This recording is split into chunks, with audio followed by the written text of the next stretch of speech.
Hi guys, today let me introduce this new portable jump start for you. Okay, first let's check all the details.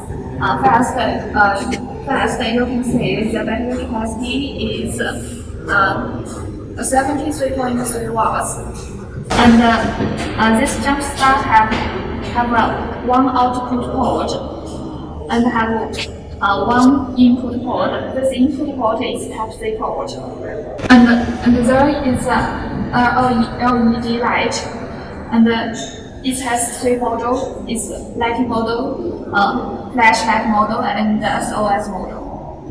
You can use red clamp to connect the positive car battery panel, and the black clamp connect your car battery negative terminal.